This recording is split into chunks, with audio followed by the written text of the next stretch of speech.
Pipe Network presents. In our third episode, join me and Only in the Philippines with Nick Sator Jr. as we discuss the Philippines business in focus. Our guest speaker for today has trained and coached more than 300,000 salespeople and executives around the world. He has been personally trained by the world's best business mentors like Robert Kiyosaki, Brian Tracy, Jack Canfield, John Maxwell, and Tony Robbins. His trainings and coaching sessions have produced thousands of multimillionaire and success stories. Let's all welcome the Philippines' #1 success coach and sales trainer, John Calub. Unpacking social, political, and economic issues. Only in the Philippines with Nick Sator Jr. Hi, Sir John. Good evening. Long time no see. Yes, magandang araw sa iyo, Nick, and I'm really excited and I'm deeply honored to be your guest today for your invitation. And I'm broadcasting right here from Boracay. Yes. Yan. Kumusta sa dyan sa Boracay? How's the cases? Actually dito hindi masyado, wala masyado, very low talaga, and that's a good news, no? But a lot of people got stuck here during the break kasi nga because of the alert level rose up dyan sa Manila. So all the airlines are now promoting an extension of their yung parang rebooking. But apparently, syempre, surprise attack yun for the vacationers here kasi hindi naman nila expected yan. Diba? And if you're gonna be extended for 1 week or 2 weeks, medyo mabigat yun for some people na planned lang yung vacation nila na ito lang. Diba? Yes. Oh. Yes. So yung heightened it's very important restrictions. Talaga yung yung heightened restrictions. So very important talaga ang financial well-being, which I think will be part of what you wanted to you wanted me to share today. Kasi yan yung may mga struggle sa mga tao lalo na ngayong panahon ng COVID. Na akala natin patapos na pero lalo pa lumala, di ba? Yes, sir. Oo. And for today, we'll be talking about Philippine business in focus. Ang sinasabi ng mga iba is that this 2022 is more actually hopeful than 2021.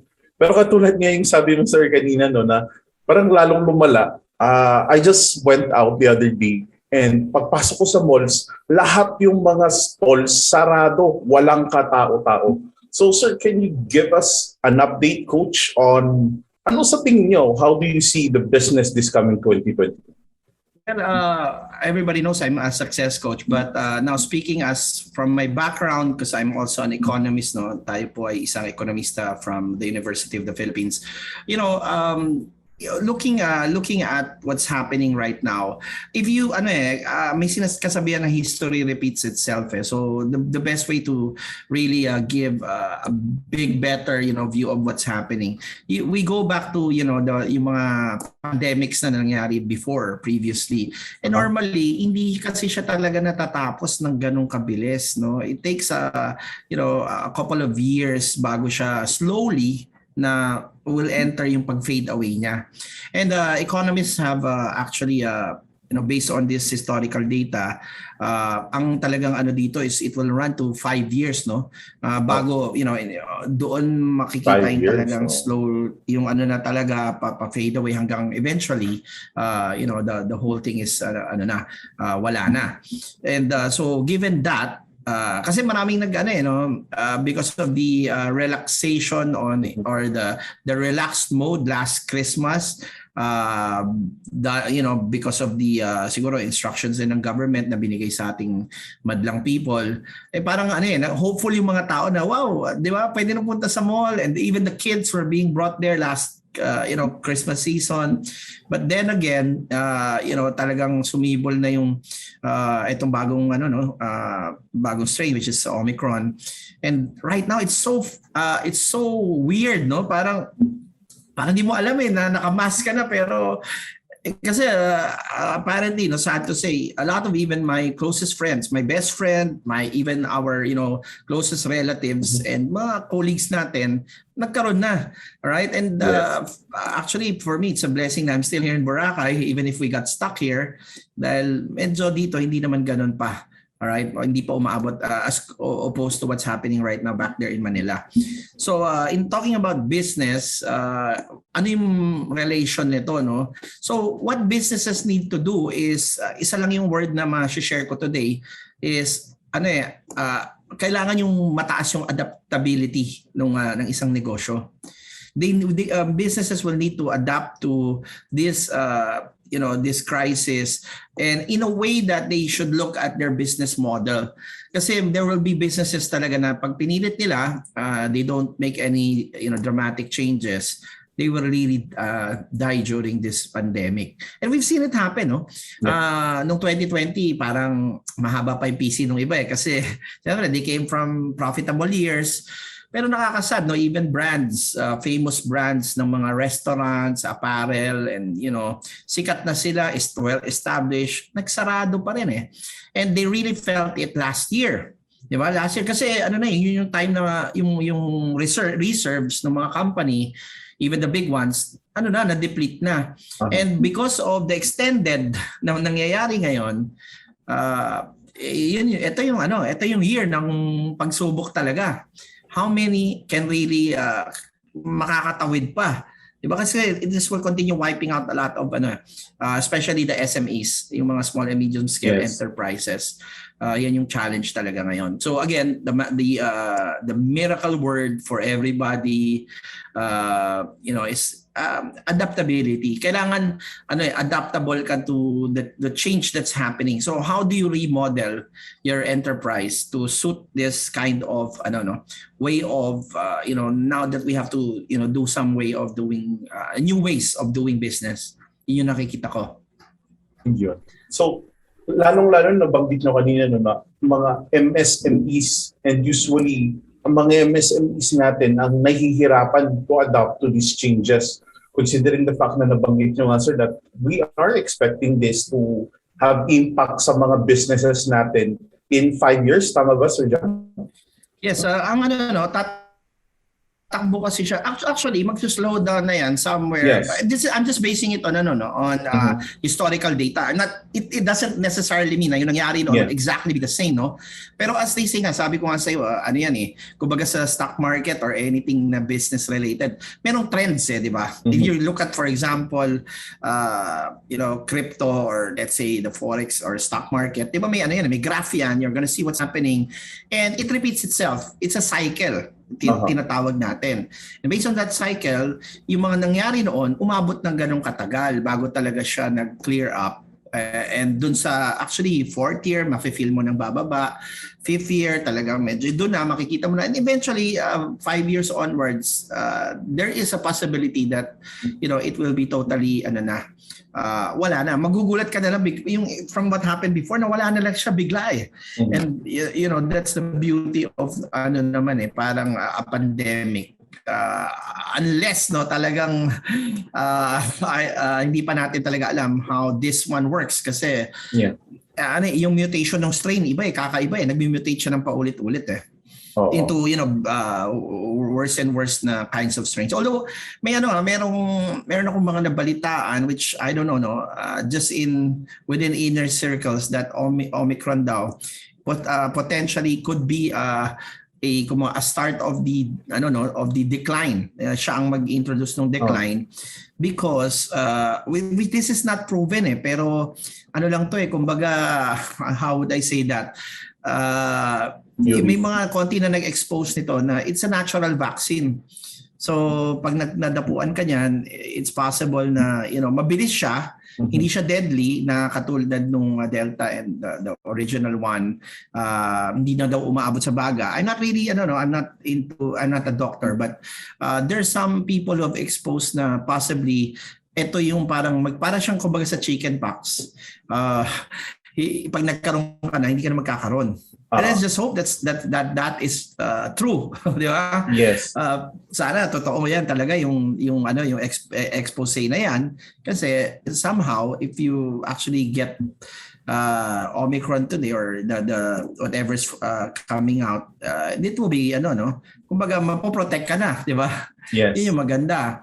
Hindi ka na mauulit. Kasi yung mga dati, I know also of some people na umulit na naman Di ba? Umulit na naman na nagkaroon ng COVID eh.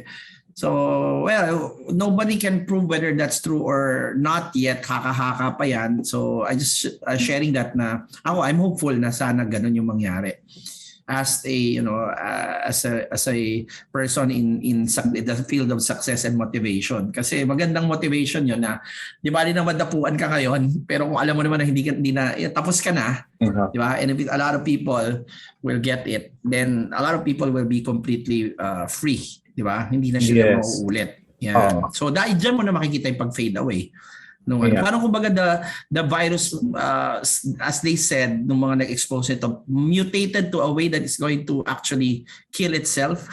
Parang ganon. Oo. Kasi, pero there could be some truth eh. Kasi ganon yung nakakapagtaka bakit yung mga dating pandemic, ganon din nangyari, bigla na lang nawala eh. Yeah. And ang mangyayari dyan, sir, ang mangyayari dyan, coach, no, kung sakali, this now would be the chance, and yung sabi nyo nga kanina, the hope for the MSMEs at itong mga negosyante natin na makabangon at mag-umpisa muli. Yes. Yeah. But nevertheless, kahit alam natin na may potential na ganon, di ba? Hindi naman tayo sure doon dahil ano lang yan mga expose na yan. There are only a few people, a handful of people actually. Tapos yung mga nagsabi pa niyan, tinira pa ngayon dahil di ba? Hindi natin alam kasi maybe COVID could somehow be may business aspect din ito eh. So sabi nila, 'di ba, may mga conspiracy theories behind it. Di rin natin alam 'yan. Nobody can really prove it. But in any case, we have to be actually start na talaga adapting. Hindi pwedeng mukhang may pag-asa. Tas baka naman this year tapos na 'to, 'di ba? Hindi ganoon eh. Expect the worst, di ba? And what you do, you as a businessman or anybody watching right now, is find ways to already sabi nga nila prevention is better than cure, di ba? So how do you prevent the collapse of your business as early as ngayon? Huwag mo nang antayin na ma-deplete na lahat ng funds. You have to make some serious adjustments doon sa negosyo mo. Yan. So that's where we're going right now, and I think marami naman na rin nag-start to move forward, kaya lang nahihirapan, especially the older generations, di ba? Kasi anything that has to do with change, we are creatures of habit eh. Di ba? So pag may pagbabago, yung iba parang okay na to, then they realize tapos na sila. Yun. So mabilis kang mag-adapt dapat. Yes, sir. May ganyan, may change. Pero minsan talaga may resistance to the change palagi. No? Yes, that's galit pa yung iba pag sinasabihan mo magbago, di ba? Yeah. Sasabihin na, hindi naman kailangan eh. Okay naman ako eh. In denial sila, pero hindi eh. You have to look at it. In fact, a lot of businesses right now are changing the core of their business models, yung the way the business is being run and the sources of income for their businesses talaga, yun yung ginagawa nila.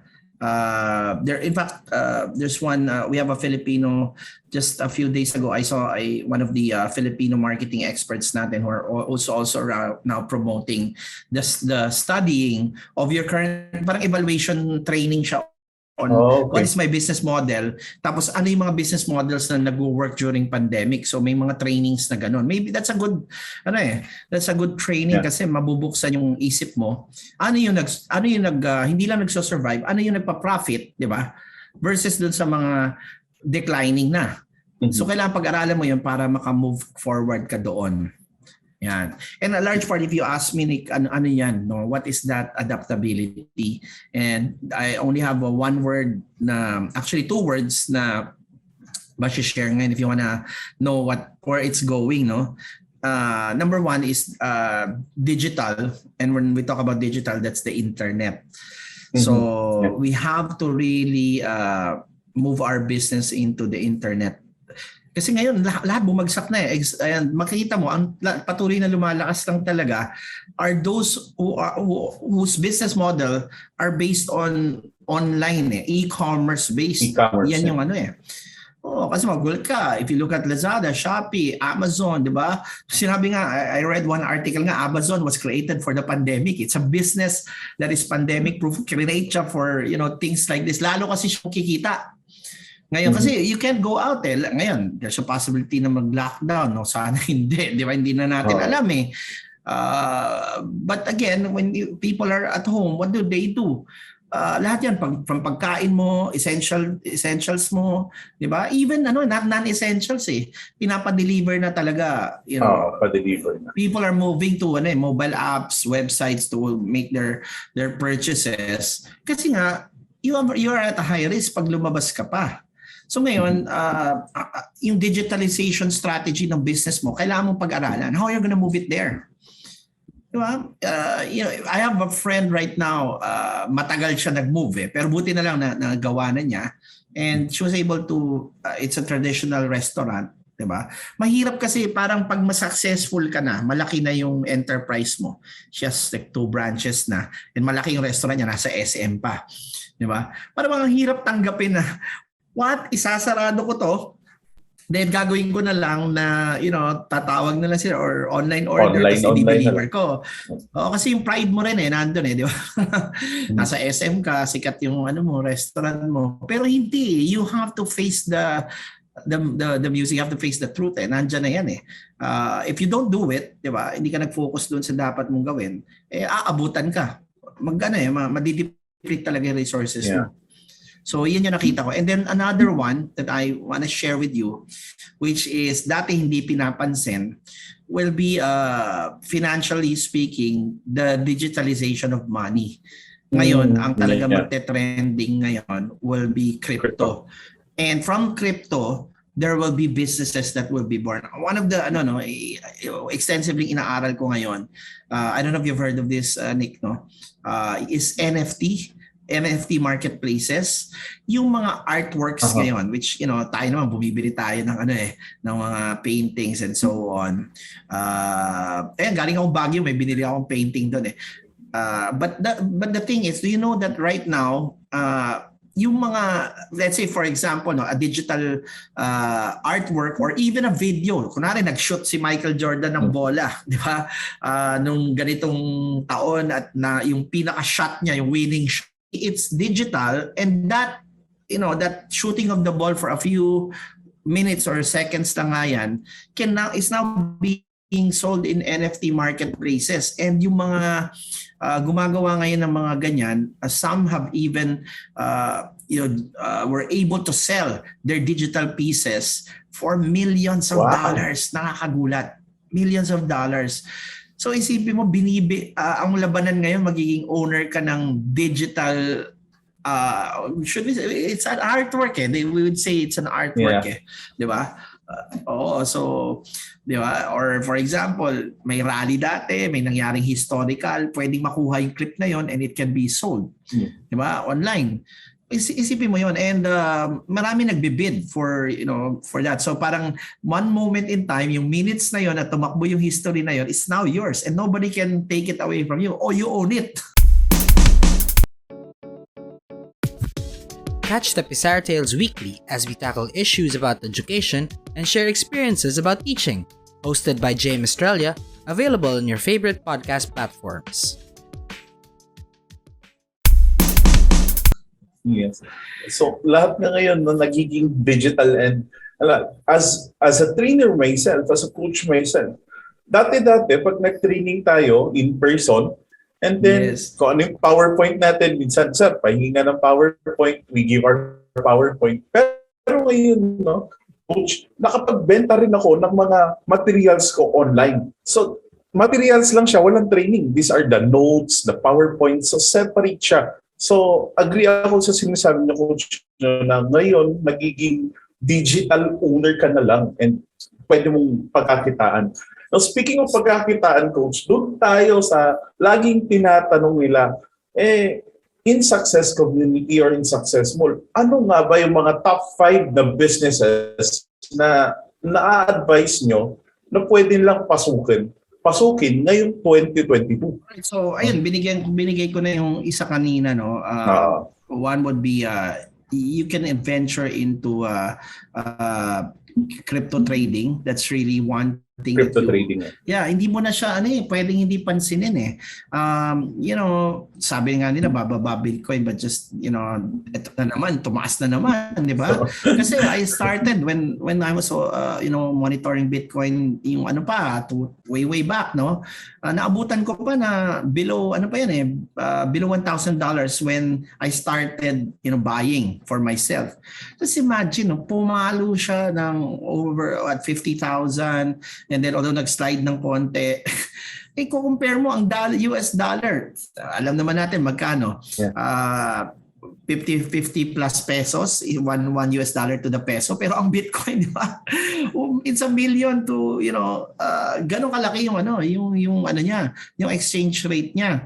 And tinatawanan ng iba, sabi nila, lang yan, it's a bubble that will burst. Pero hanggang ngayon, wala pa, ilang taon na Hindi pa rin talaga nagbaburst So, it could be different this time, no? And not only that, may mga altcoins ngayon, ang dami na mga talagang well-regarded.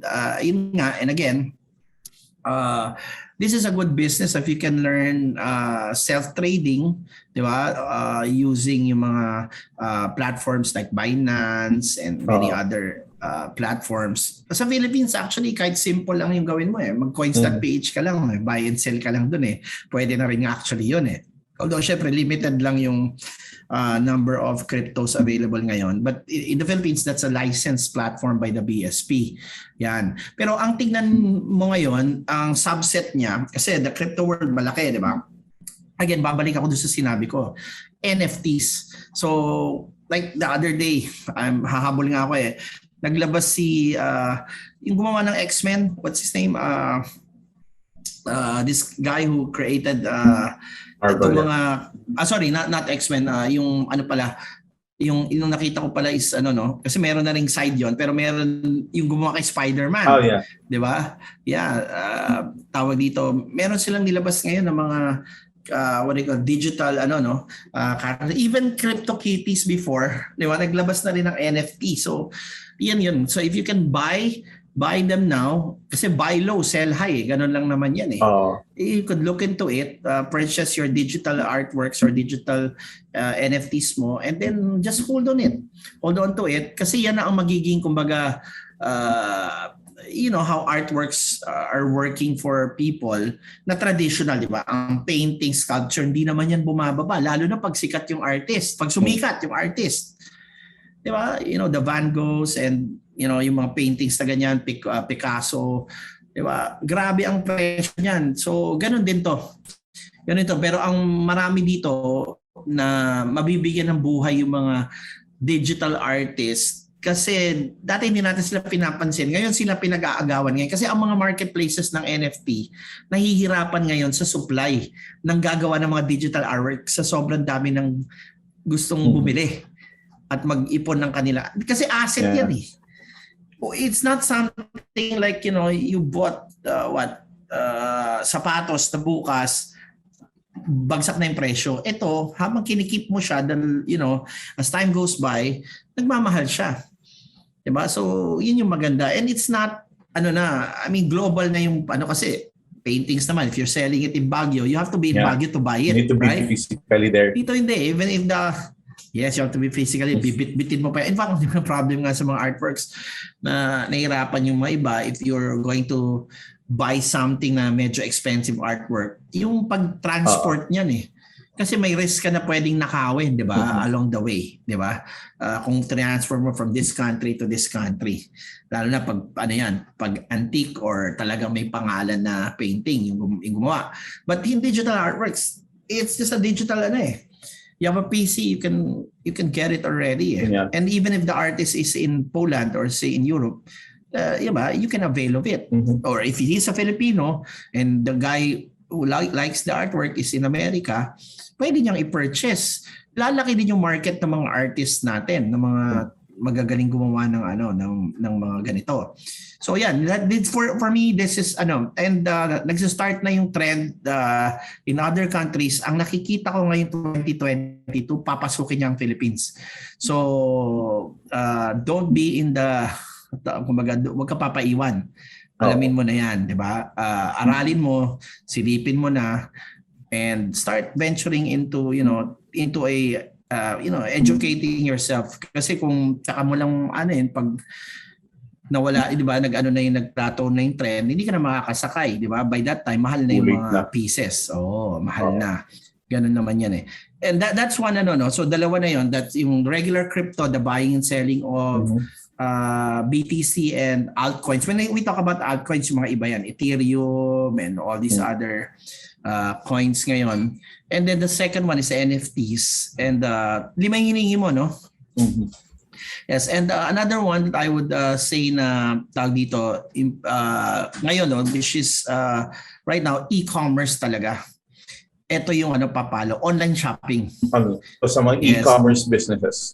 Yes, e-commerce. So paano ka pwedeng pumasok sa e-commerce? Yun yung dapat mong isipin ngayon. Paano ka makakakuha ng share? In the Philippines alone, ang projection aabot ng 15 billion US dollars in 3 to 4 years from now. And in the year 2020, when all other businesses started to go down, ang e-commerce ng Philippines lalong lumaki. Lalo pang dumami ang online shoppers. So but there are many ways to take advantage of e-commerce. Number one, if you're a manufacturer or creator of a product, as a seller, diba, of goods, you move it into the online field. But there are other ways also na may mga ibang platforms din naman na for the consumer na pwede rin silang kumita. Like in our case, for our project, yung gumawa kami ng mall, itong Success Mall, ang tawag namin dito is automated affiliate dropshipping. And it's a very powerful business. Isipin mo, Nick, itong ginawa namin na project ni Sir John mo, di ba? Maglalabas ka na, you become a shopper member. And if you're familiar with sa offline world kasi nandyan yung mga SM, Robinsons, Gaisano, di ba? And then there are membership shopping malls like SNR. If you're familiar with SNR. And may isa pa kailangan ka mag-member bago ka makapasok. Tama? Or before you can shop there. And you renew your card, di ba? Every year. So sa amin naman, kuha kami ng parang SNR version online, which is itong nakikita nyo sa likod. It's Success Mall. And in our mall, it's an automated dropshipping platform. You can start your business. All you have to do is refer new shoppers na magsha-shopping dito. Anyway, 1,500 lang yung membership card namin. And then what happens is every time somebody comes in as a member, you get affiliate commissions, meron kang benefits. Pero not only that, sa amin, ito yung maganda. Every time they purchase again, you're going to earn from what we call shared cashback. What is shared cashback? Yung cashback ng bumili, which is yung additional discount niya from every purchase, let's say 3 pesos yung cashback ng kape na binili niya sa mall namin. Right? Kung 3 pesos yun ang saving niya. Yung 3 pesos na savings niya, meron ka ring 3 pesos kung sino yung nag-refer. Now, that's based on repeat purchases. So, every time bumibili siya ng kape, natutulog ka, meron kang 3 piso na pumapasok sa'yo. And if you have 100, friends na nagsha-shopping sa mall natin, isipin mo lang kung 3 pesos yun times 100, di ba? Natutulog ka, you're getting passive income. That's and passive that's what income we did. for me, yes. Yeah. And the beauty of it is, liit ng capital. You don't have to build your own platform. Kasi normally, pag nag-build ka ng sarili mo, pwede ka gumamit ng WooCommerce to build an e-commerce mall or Shopify. But then again, it's very cumbersome to kasi kahit naman sinasabi nilang walang technical required, kung medyo hindi ka talagang ganun ka galing sa online, you still need a lot of assistance to build your store, and you will have to maintain your inventory, di ba? Yes. Sa amin wala Nandiyan na yung mall. It's like pag nagsumali ka, it's like it's your own mall already. You have a lot of products there. Ang trabaho mo na lang magdala na magsha-shopping. And every time pumapasok sila, kumikita ka. Hindi lang isang beses. For the rest of their life hanggang bumili sila. Isang beses mo na silang pinakilala dun sa mall namin. At tinawanan kami ng mga, kasi I envisioned this mall 4 or 5 years ago. Yes. And when we were starting out, people were, parang, hindi yan magkiklik, malaki na Lazada and so on and all these other, But the beauty of this is, sabi ko nga sa'yo, the pandemic actually stirred up or nangyari, binigyan ng space yung mga players like me in the e-commerce field na stretch yung kumbaga binigyan ng pagkakataon yung ibang players na makalaro pa dito kasi nga lumaki yung pie na paghahatian. 'Di ba? So people are now also looking for alternatives. Saan ba ako pwede? Ikaw bro, kung physically speaking, bibili ka lang ba sa isang mall forever? Yung maghahanap ka rin ng ibang pasyalan or options. So ganun and that's the beauty of it. And for the people watching, it's something they can consider. Yung 1.5 mo, pwede kang kumita ng 300,000 naman. Saan ka nakakita ng ganung business? And mind you, I'm not talking about it's possible because we have people who already came into our business at ginawa nila to. I have one person here in just 5 months. Ang kinita niya dito is more than 2 million pesos. Wow. Di ba? And this is during the pandemic. And I have mga more than 10 people na ito yung ginawa nila, yung business na to, e-commerce na automated dropshipping sa amin. And nakabili sila ng mga brand new na sasakyan. And yung, di ba, baliktad ibig na paatras, marami sa labas nalulugi, pero yung mga nasa online, kumikita. Yun yung sinasabi ko na adaptability. Kasi ipipilit mo na, yung dati mong ginagawa, pero hindi nga siya hindi siya suited for what's happening. So, yan, those are the top 3 na nakikita ko. Another one would be food delivery, pero put it online na rin. Mm-hmm. Hindi mawawala ng pagkain Natural daw matatakaw ang mga Pilipino wala na lahat pero wag mong pipigilan na kumain ng Pilipino. So lumakas siya ngayon. Home-based meals, daming umu-order, even mga buko juice lang and everything. Even I'll tell you this sinasabi ni Bat, humina yung mga milk tea, pero magulat ka. Yung mga empleyado ngayon ang kinakausap nga nila yung rider, ang sinasabi nila kuya, nakabook ka na dito sa akin ng everyday for the whole week na meron ako isang baso sa na milk tea nakakontrata na. Monday to Monday to Friday yun. Na babalik-balik siya to just give yung mga, and not just one employee, nakakontrata na yan.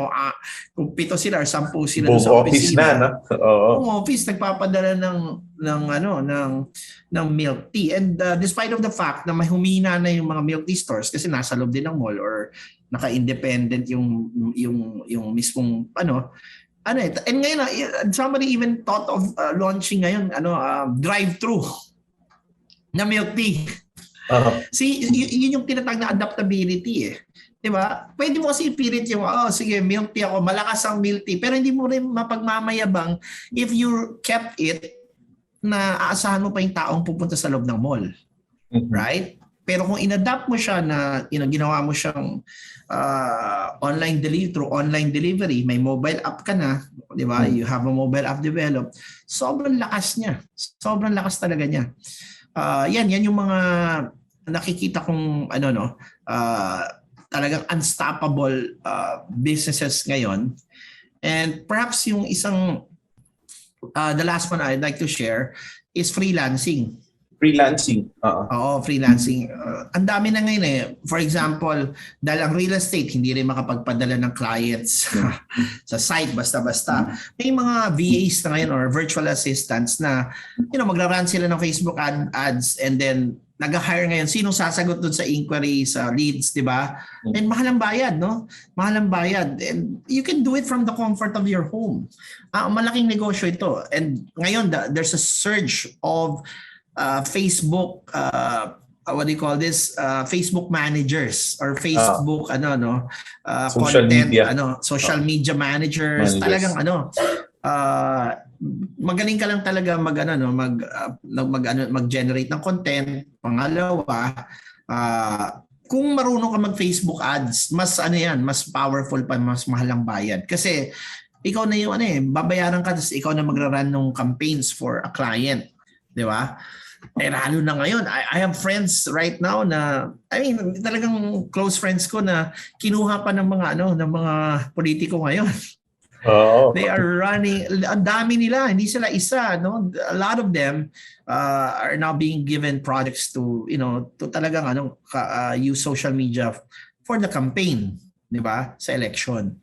So malaki yung demand niya. Tingin ko this is something na ito yung turnaround ng economy. Di ba? Hindi natin papansinin yan noon eh. Pero ngayon, that wave has come to the Philippines and there are a lot of people who really make money. Yan yung nakikita ko, freelancing, yung nakikita kong parang kung wala ka talagang capital but you have skill and you have talent, you can study it and really put your heart into it, pwede mong pagkakitaan ng malaki. Yan. One last pala. I have one friend also in freelancing. He's an SEO expert. So naaral niya yung paano mag-rank sa Google. Grabe no, yung clients niya ngayon, he's based here actually in Cebu. Pero not just in the Philippines, pero ang malalaking clients niya na nagbabayad na sobrang mahal are actually from abroad. Overseas, yes. Overseas, ang laki ng bayad sa kanya. Tapos nakatali yon kasi pag nag-ranking technology ka naman, hindi naman yan one time na, di ba, inayos, tapos nandun ka na. He has to, meron siyang ginagawa to keep you there. So bayad ka ng bayad monthly. Pag na-set up niya na yun, monitoring na lang siya. It's a very, very, very good business in these trying times. Totally agree, sir. No? So it's crypto trading, self-trading, e-commerce, food delivery, and freelancing. These are the top 5 businesses that would boom or that would actually grow big in 2022. Sir, ito yung laging... Sa crypto, if I may mention, specifically sa crypto, it will be the NFTs. NFT marketplaces. Digital art. Digital art, the NFTs. And ang laging tinatanong, nabanggit mo kanina, paano kung wala kang capital, which is yun nabanggit nyo kanina, sir, they could enter into freelancing. But I do understand na meron kayong mga binibigay ng mga free training tungkol dito sa mga freelancing, Facebook advertising, we have SEO. A lot, actually, what they can do, meron kaming community, it's called Success Community. Yes. I own kasi a group of companies. One is Success Mall, and of course my original company, yung John Calub Training International. But in Success Community, it's a business community. It's like when you become part of our community, nagbibigay kami ng mga pangkabuhayan trainings which are readily aligned to what's happening in their economy. So, para hindi ka maiwan. And the way we do that, we have free training sessions, masterminding sessions, mga gatherings, ang dami, and events to really bring out the entrepreneurial spirit in you. So, it's a support group actually. Right now, ang community namin, we have lumampas na ng 20,000 yung enrollees namin. We are spread out in 46 countries around the world today. Wow, 46. Mabilis siya. Right now, libo na yung US natin, Dubai, people in Taiwan, Germany, London, Hong Kong, meron din, Singapore, Japan is very active. So, ganun kumbaga sa Filipino community na puro business-minded, yun maganda. Yeah. Maalala ko nga, sir, nung I actually gave also a mastermind training in Success Community. Yes. It's about content development. And we have students from Japan, Saudi, in Asia, and really it's a support group talaga sa mga sa tingin nila wala po silang skills, they want to upskills, they want to upgrade. You can visit Success Community. Paano nga ba nila, sir, makapag-reach out sa Success Community? Mainit na diskusyonan, masarap na kwentuhan, malinamnam na usapan, at nakakagising na balitaktakan. Parang kape lang. My name is Jeff. And I'm Weya Angeline. Join us in our conversations at Coffee na Lang Dear Podcast.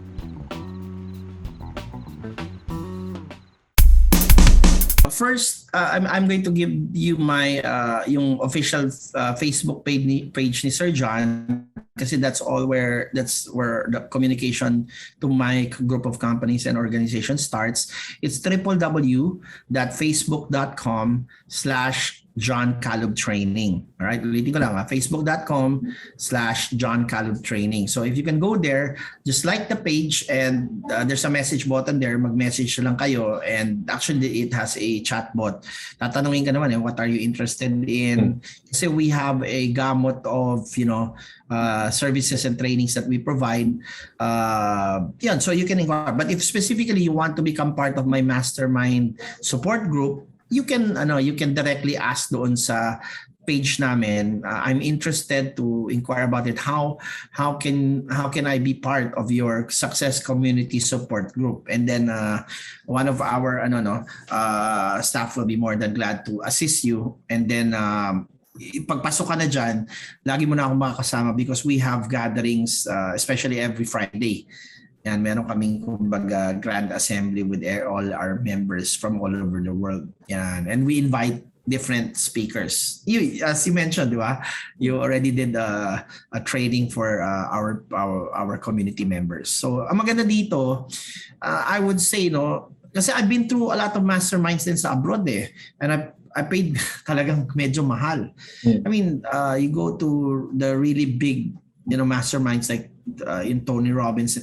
I would say they're really powerful, Hands down ako. Ang ganda ng mga mastermind group or support group nila. But again, for the normal, typical Filipino, di ba?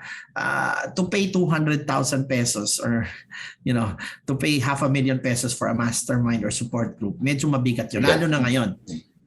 So what we did is we custom tailored our community to really suit the yung kakayanan ng Pilipino, kasi ang mission and vision ng success community is to empower and uplift Filipinos to get out of poverty. Wow. Through business trainings, support, and technology. Yeah. And if to be very specific, ang goal talaga namin, mapaabot namin ng 10 million community members by 2030. Sa ngayon coach, ilan na ba ang mga members natin sa success community? More than 20,000 na siya. Pero ang nangyayari kasi dahil we have a member get member program, ganun, a student get student program. Exponential yung growth niya. So, kasi kung just imagine yung 20,000, kung nag-refer ng bagong students na mag-enroll, kung kumuha lang yun ng tig-10 na referrals, diba? That would be 200,000 na kami agad. Something like that. So, yun. That's the beauty of our, we call it pay it forward principle. It's something like pag natulungan ka, diba, ng community, you felt you received value from our trainings. Ang inihingi naming support sa mga members namin, huwag mo naman ipagdamot, diba? Ipakilala mo yung organization sa mga kapwa Pilipino para maging channel of blessing ka, na sila din mabigyan natin ng bagong pag-asa. Kasi sa moments like this, ang talagang we need to give light to the darkness. Marami na talaga, grabe na yung I mean, if you count how many OFWs ang pinabalik na wala ng trabaho dahil because of the pandemic. You know what's happening to jeepney drivers, 'di ba? Mamamasada 'yan, pero 'di ba, kahit tinaas na presyo ng biyahe, paano makikita? 'Di ba, may distansya yung upuan, ilan lang yung sasakay, yun lang pinagkakakitaan mo. So people are looking for, saan ba kami makakahingi ng support, at kung gusto naman namin mag-venture into yung mga sinabi ni Sir John, meron na palang mga ibang paraan ngayon ng paano kumita, paano namin matututunan yan? So that's where we come in. We'll help you. We'll transform you from an ordinary Filipino to what we call a technopreneur. Yeah. Technopreneur. Yeah, so technopreneurship talaga to we're gonna bring you to the digital world. Kasi dito talaga ang labanan ngayon. Tinawanan ito, 1997 when internet, was, 1995 to 1997, yung mga early years. people laughed at this pero ngayon, kung hindi pa rin bukas yung mata mo, ikaw na yung may problema kasi nandito ang pera. Yes, Yeah. agree. In the digital economy. Ano yan siguro mas malinaw ipaliwanag ko sa no? If you're familiar with Stephen Covey, Yes. he wrote a book, yung 7 Habits of Highly Effective People. Pero before he passed away, he's one of the greatest business minds in the whole world. One of the greatest business gurus. Nagsulat siya ng isa pang libro I don't know if you're aware of it. The 8 Habits. 8 Habit, yeah. Yes. The 8 Habit. Yes, if you read through that, ano yung huling mga sinabi niya doon, diba? After all his years of experience as a business coach and consultant. Ang sinabi niya doon, diba? Nung tinignan niya yung history ng mundo, meron siyang tinatawag na ages or civilization. So nandyan yung nag-start way back hunter and gatherer age. So ang yumayaman doon, panahon na yun, mga hunters. Pag malaki katawan mo, magaling ka magpana, ikaw yung head ng tribe, ikaw yung yumayaman. Kung ba ikaw yung tinitingnan ng lahat. Then nag-evolve yan later on to what we call the agriculture age. So kung sino man maraming lupa na nagtatanim, di ba, biblical times, sila yung yumayaman. Then another change happened, di ba? Ito naman yung tinatawag na industrialization age. Ito na, nung ano yan if you recall, ng mga early 1900s, pumasok na dyan si yung steel tycoon, di ba, na si Andrew Carnegie, di ba, siya ang naging richest man in the world. Gumagawa siya ng railroads, factories. Then nagkaroon na naman ng pagbabago. This was in 1990s. Pumasok yung tinatawag na computer age or yung tinatawag na yan age nila Bill Gates, di ba? If you recall IBM, Microsoft, Intel, di ba? Yan yung age of technology, di ba? Yung software and hardware. So pag yan ang negosyo mo nung panahon na yan, mga 1990s, ikaw ang yayaman ng todo-todo. And just when people thought na yun na yung, it's the trend, nagbago yan ng 2012. Starting 2012, nag-give birth na naman to bago and na-feel natin yung pagbabago na yan ng todo nung pandemic. This is what we call the wisdom age. So we now left the computer age. We are now in when you say wisdom age, wisdom is about, ang labanan ngayon is data. So sino ang may information sa kamay niya at nasa kanya yung database, alright, ng mga tao, yung pinakamaraming mahahawakan na ganyan, siya maghahari, siya ang yayaman ngayon. Di ba? So paano mo magagawa? Di ba? Facebook, di ba? Now, metaverse is coming up. Ano yan it's a database of people yung social media platform. Yeah. Yes. And ang maganda ngayon, walang physical infrastructure. Even an ordinary student who starts an idea pero digital siya based on wisdom or data, di ba? He can grow it into $1 billion enterprise. In fact, mag-google kayo mga, di ba, doon, normally you have to be 40 and above para maging bilyonaryo. Pero ngayon, baliktad, di ba? Google, si Sergey Brin and Larry Page, they were what? Below 20s nung sinimulan nila, they became billionaires. Mark Zuckerberg himself was in his 20s when he became one of the richest men. The founder of Uber, Grab, Elon Musk, and mga bata na And yun yung transformation talaga na nangyari. Pero maganda yan kasi kumbaga hindi naman na kailangan maging sobrang tanda or to really have a chance of really becoming very, very wealthy or very successful, di ba? Maraming bata ngayon just because of kasi wisdom age. And when you say pala wisdom, this is businesses na related to mind, body, and soul. Mind, body, and soul. Sa soul side niyan, ang maglalaki ngayon is the side of spirituality. Just to give you an idea. Noon, di ba, parang balikan ng 80s, pag narinig mo yung yoga, parang allergic yung mga tao, lalo na medyo tayo, very religious. Pero ngayon, magulat ka, di ba? Berkham, or there's a specific kind of yoga na ang bayad per month is 8,000 pesos a month just for you to attend. Di ba? Sessions nila. And people, sila pa and fully booked, hindi ka makaka-enroll. Wala na hong slots. Nakakagulat, di ba? Nakakagulat. Because right now, people are now becoming aware of mind, body, and soul. Di ba? Even pandemic nga yung spa, alam mo, mamamatay lahat. Pero ngayon, ang dami ng home service, di ba? May protocols lang pero in demand pa rin siya Kasi ano yan, mind, body, and soul pa rin yan So yan, mind is of course yan na yung business education. Yung ginagawa natin, nagtuturo tayo. Dati, tingnan mo 1970s or 1980s na lang, magkano ang mag-aaral ng stock market? Di ba? If you're gonna enroll to a stock market course, sobrang mahal. Pero ngayon,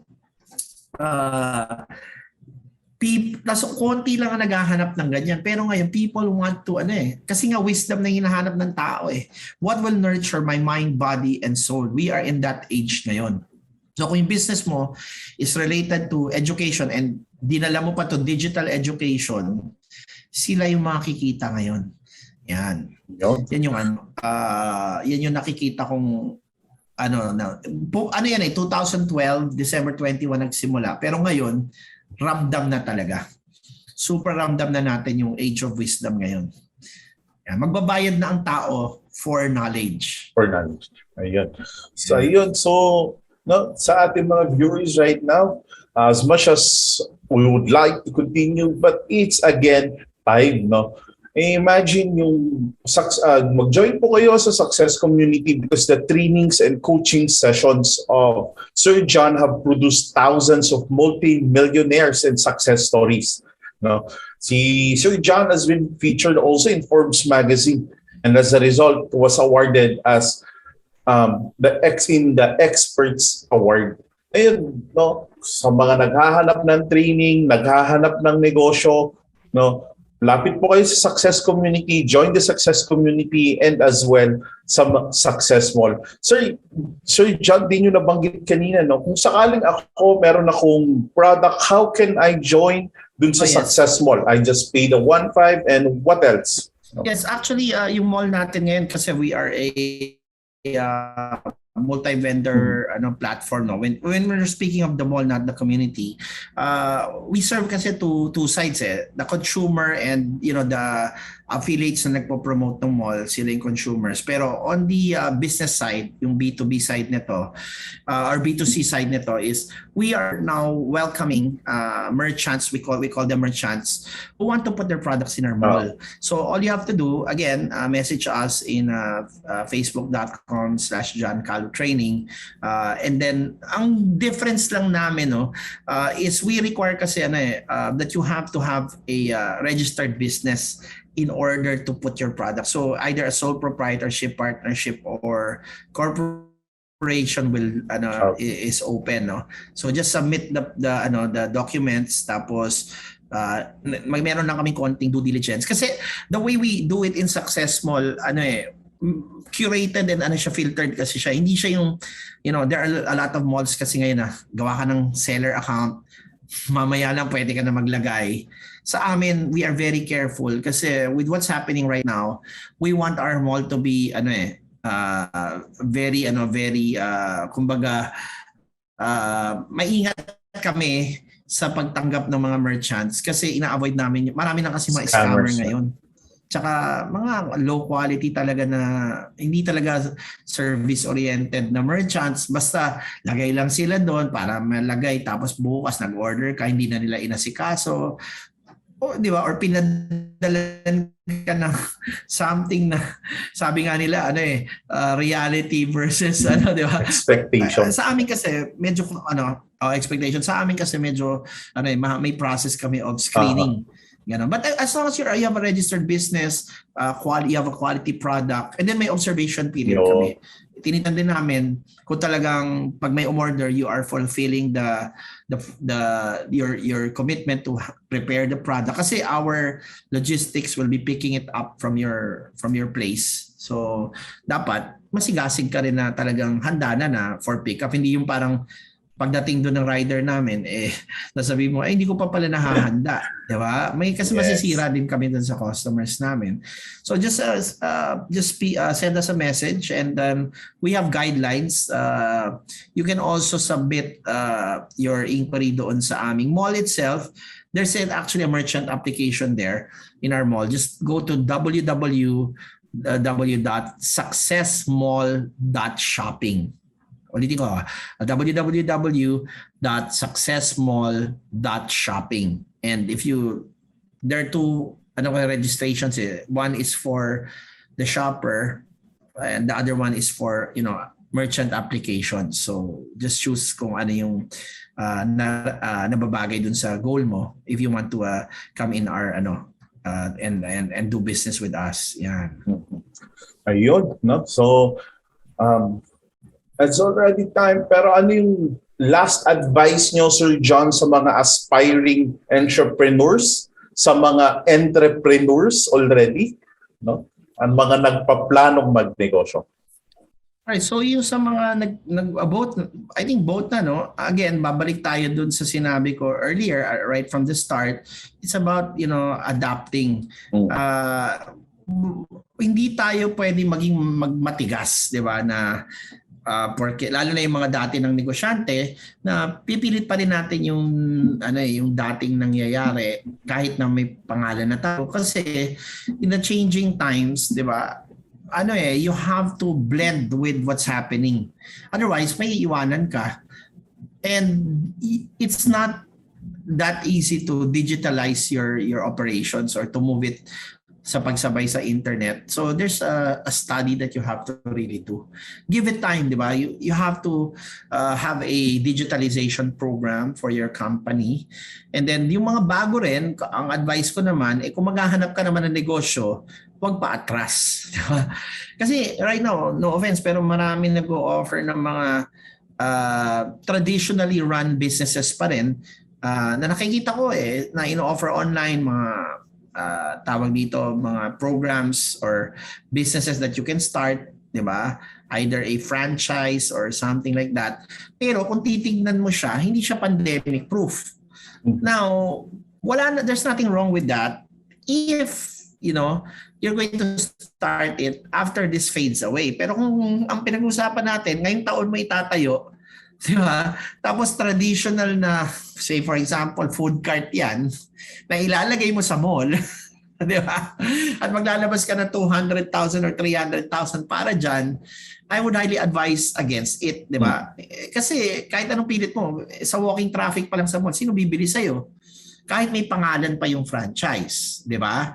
Huwag na tayo wag tayo magbulahan, wag tayo wag na natin pagandahin pa na para lang may masabi, di ba? Let's just be real, di ba? Real talk lang. Ganun talaga So unless, di ba, yung sinasabi mong business na yun, ay tatayo mo, merong digital or internet component. Like sinabi ko nga sa inyo, it could be a milk tea, di ba? Yeah.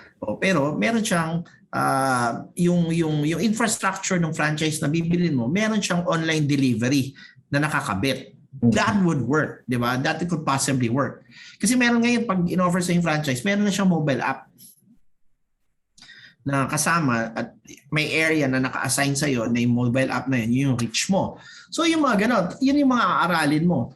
Again, alright, the miracle word is internet. Di ba? Kasi age of wisdom na tayo. You have to understand that if your business is not online, you are not in business today. There you go. There you have it. The Philippines' #1 success coach. You need to be online or else you're offline.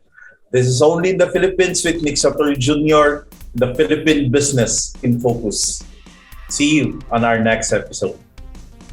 Thank you for watching on YouTube or listening on Spotify. Don't forget to like this video and subscribe to the Pipe Network YouTube channel. Also, like the Pipe Network Facebook page as well as the Only in the Philippines with Nick Sator Jr. Facebook group.